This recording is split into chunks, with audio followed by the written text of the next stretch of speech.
그래서 앞으로의 그러면 전망을 봤을 때 어떻게 되는지를 봐야 되는데 저는 앞으로의 사이클도 걱정이 전혀 없다라고 생각합니다. 왜냐하면은 지금 거시적인 배경 환경이 정말 너무나 좋아요. 그러니까 시장을 둘러싼 배경 환경 최상이에요. 단지 무엇이 막고 있느냐?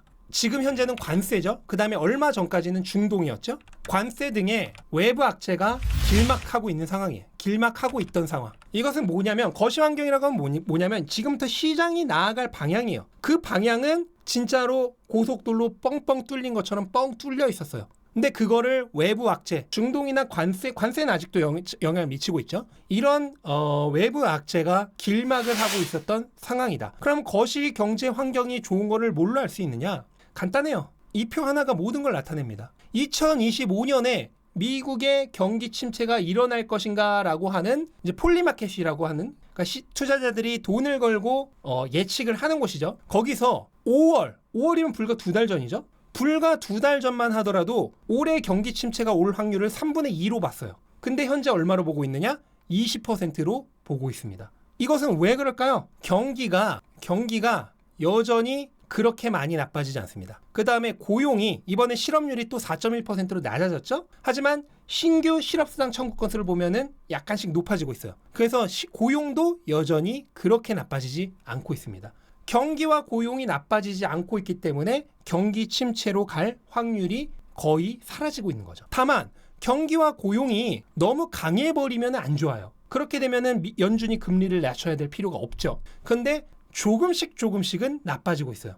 신규 실업수당 청구 건수도 조금씩 나빠지고 있고 소비자 심리지수라든지 이런 것도 조금씩은 낮아지고 있어요. 그러면서 너무 빠르게 약화되지 않으면서 적당히 나빠지고 있는 골디락스를 향해 가고 있다는 거죠. 그리고 또 중요한 거, 물가가 관세 영향으로 인해서 일시적으로 상승을 했지만 현재 다시 내려오고 있어요. 이것은 뭐냐면 이번 관세로 인한 물가 영향도 일시적일 확률이 높다. 그래서 현재 실질적인 물가 상승률은 연준의 목표치인 2%보다 낮은 1%대로 떨어지고 있습니다. 이렇게 되면 고용과 경기가 조금씩 나빠지고 있고 물가도 연준의 목표인 2%를 보다 하향하게 된다면 결국 금리를 낮출 수밖에 없게 되겠죠. 그렇죠? 거기다가 관세에 대한 불확실성도 시간이 지날수록 약해지고 있어요. 이번에 다들 아시겠지만 트럼프가 뭐 브라질에 50% 관세를 매기겠다든지 캐나다에도 35% 관세를 매기겠다든지 또는 뭐 EU에도 하겠다든지 이런 엄청난 폭탄 선언을 했지만 S&P, 나스닥, 비트코인이 전부 신고가를 계속 경신하고 있죠. 그 얘기는 뭐냐면 관세에 대한 불확실성 있죠. 관세 불확실성을 이미 시장은 선반영 완료했다는 뜻입니다. 이거에 대한 불확실성은 이제 반영이 끝난 거예요. 이거를 보고 팔 사람들은 이미 팔고 떠난 거예요. 그렇단 얘기는 관세에 대한 불확실성도 이제 최악의 순간을 지나가고 있다는 뜻이 되겠죠. 그런 상황에서 글로벌 유동성은 지금 이 순간에도 상승하고 있습니다. 글로벌 유동성은 원래 이전 고점의 저항대를 뚫고 나면은 그 다음에 그 뚫어낸 저항대를 지지선으로 삼는 리테스트를 끝난 다음에 여기서부터 본격적인 상승을 해요. 그리고 마찬가지로 또 이 저항 영역대를 뚫고 나면은 이것에 대한 뚫어낸 저항에 대한 지지선을 리테스트한 다음에 거기서부터 본격적인 유동성 확장 사이클이 시작됩니다. 그리고 이번에는 어떻게 됐느냐? 마찬가지로 고점의 저항 매물대를 뚫어낸 다음에 이 뚫어낸 저항 매물대에 대한 리테스트를 마친 다음에 이제 상승하기 시작한 초입이에요. 그러니까 글로벌 유동성이 이제 확장 모드로 들어가고 있는 아직은 초기 부분에 해당한다는 거죠. 그런데 어떤 게 예정돼 있어요? 하반기부터 미국의 금리 인하가 예정되어 있죠. 내년 1월, 2월까지 3차례 정도의 금리 인하는 예정되어 있어요. 글로벌 유동성이 이미 상승 모드로 들어갔는데 글로벌 유동성에 가장 큰 영향을 미치는 미국은 아직 금리 인하를 시작도 하지 않았다는 거예요. 그런데 미국이 금리 인하를 시작도 하지 않았는데 글로벌 유동성은 이미 본격적인 확장 모드로 들어가고 있는데 거기에 하반기부터 미국이 금리 인하까지 하게 되면 어떻게 될까요? 유동성은 더 강력하게 확장 모드로 들어가겠죠. 그래서 현재 이런 시장을 둘러싼 배경 환경은 지금 제가 설명드렸다시피 최상입니다. 다만 사고들이 그 뻥 뚫린 고속도로를 막고 있었던 거죠. 근데 이제는 사고가 슬슬 하나의 사고는 이미 수습이 됐고 레카가 끌고 갔죠. 또 하나의 사고도 이제 처리가 되려고 하고 있습니다. 그럼 2차선 고속도로였는데 1, 2차선 다 막혀 있었는데 이제 1차선은 뚫려서 조금씩 가고 있죠. 그래서 신고가를 찍었죠. 근데 이제 2차선도 사고가 처리가 다 되려고 그래요. 그럼 얘까지 치워지고 나면은 그 다음부터는 강력한 고속도로가 나오는 거죠.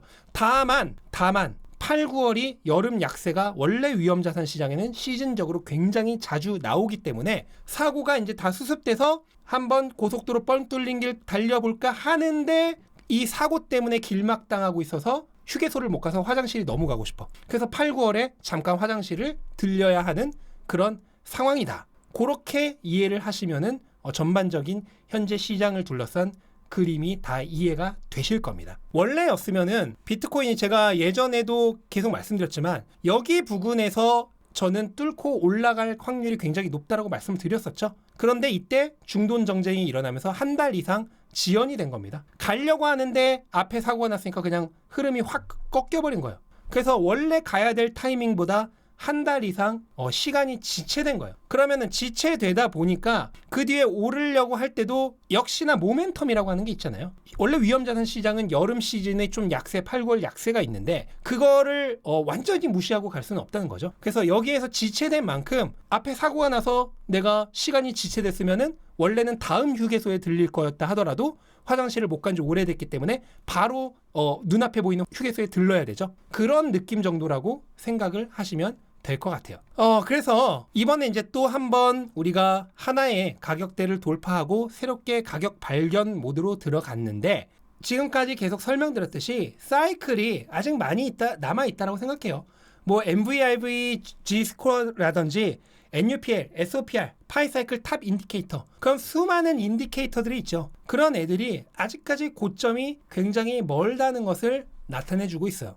MVRV를 보시더라도 현재는 과열 구간에서 엄청나게 멀리 떨어져 있죠. 아직 갈 길이 많이 남아 있습니다. 이번 사이클 갈 길이 굉장히 많이 남아 있고 진짜 재밌는 구간이 이제부터 시작이 될 거라고 생각해요. 물론 8, 9월에 시즌적인 여름 약세는 고려를 하셔야겠지만 그걸 넘어가면서 연말로 향하면서부터 내년으로 들어가면서 정말로 재밌는 사이클 구간이 이제부터 펼쳐질 겁니다. 그래서 이 사이클에 남은 정말 재밌는 구간을 끝까지 무사히 완주하기 위해서는 계속된 집중과 자기 절제를 하셔야 돼요. 이제부터 이제 정말 본격적인 사이클 후반부로 들어가게 될 텐데 이 사이클 후반부에 대한 전략, 비트코인, 알트코인 포함해서 그런 전략들을 조금 제가 오늘 하루에 라방으로 다 설명을 드리기가 어려워서 유튜브 지금 게시판에도 제가 글을 올렸는데요. 그거를 조금 한 3주 정도 길게 텀을 가지고 무료 라이브로 여러분들에게 설명을 드리려고 해요. 이 사이클 후반부에 대한 전략을.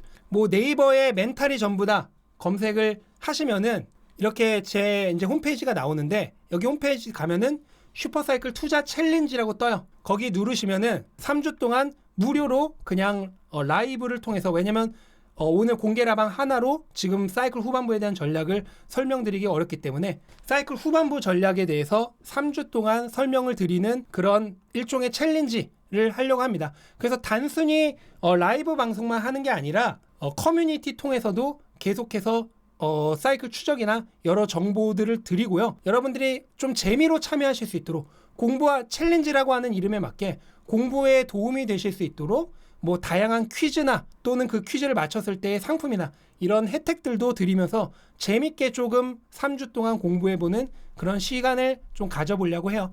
그래서 사이클 후반부 전략, 비트코인과 알트코인까지 포함해서 사이클 후반부 전략에 대해서 공부하고 싶으신 분들은 유튜브 커뮤니티 가시거나 그냥 네이버에서 멘탈이 전부 다 치신 다음에 나오는 홈페이지 들어오시면은 무료 3주간 참여할 수 있는 챌린지 안내가 있으니까 거기 들어오셔서 보시면은 공부하시는데 도움이 될 겁니다. 참고로 선착순이기 때문에 늦게 참여하시면 안 됩니다. 커뮤니티에 모집할 수 있는 인원이 한정이 돼 있어서 제가 더 늘리려고 해도 늘릴 수가 없어요.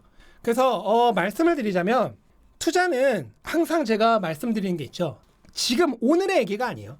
투자는 현실에 대해서 얘기하는 게 아닙니다. 그거는 제가 과거에 뭐 테슬라라든지 그 다음에 비트코인 이번 사이클도 초반에 얘기를 시작했던 비트코인 사이클 제가 여기서부터 얘기를 시작했죠. 이때를 얘기했을 때도 항상 말씀드리겠지만 제가 이때 비트코인 슈퍼 사이클을 얘기했을 때 요때 얘기를 했던 게 아니에요. 비트코인 2천만 원대, 3천만 원대 그 가격대에 얘기를 했던 게 아닙니다. 앞으로 일어날 일에 대한 얘기를 했던 거예요. 투자는 항상 지금이 아닌 미래에 대한 이야기입니다. 아직 실현되지 않은 미래 가치에 대한 통찰력이 바로 투자예요. 그래서 오늘의 가격은 별로 중요하지 않아요. 그거는 트럼프가 뭔 말을 했느냐, 오늘 고용지표가 어떻게 나왔느냐, CPI가 어떻게 나왔느냐에 따라서 계속 흔들리는 그런 그림자 같은 겁니다. 그게 중요한 게 아니라 이 내가 투자하고 있는 이 자산의 가치가 내가 처음 투자했을 때와 마찬가지로 여전히 살아있는가, 그리고 이 가치가 피어날 환경이 제대로 갖춰져 있는가, 이게 훨씬 더 중요한 거예요. 하루하루는 지루하게 느껴질 수 있고 느리게 느껴질 수도 있지만 지나고 나면은 정말 순식간입니다. 제가 처음 비트코인 이번 사이클 초기에 시작했을 때 비트코인 가격이 2,500만 원인가 600만 원인가 그랬어요. 근데 지금 1억 6천까지 왔죠.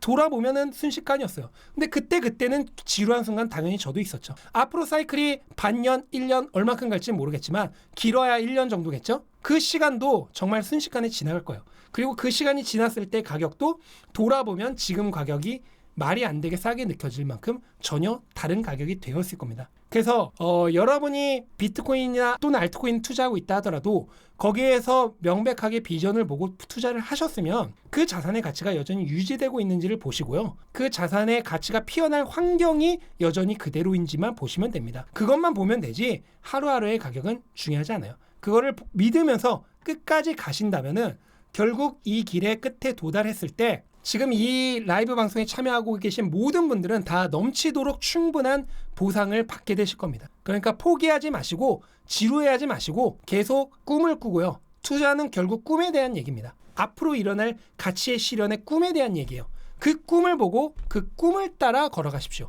그러면 결국은 그 꿈에 도달하는 날이 올 것입니다. 저는 그렇게 확신을 하면서 이 비슈사를 2년 동안 해왔고 앞으로 남은 사이클 길어야 1년도 똑같이 마찬가지로 그렇게 이어나갈 겁니다.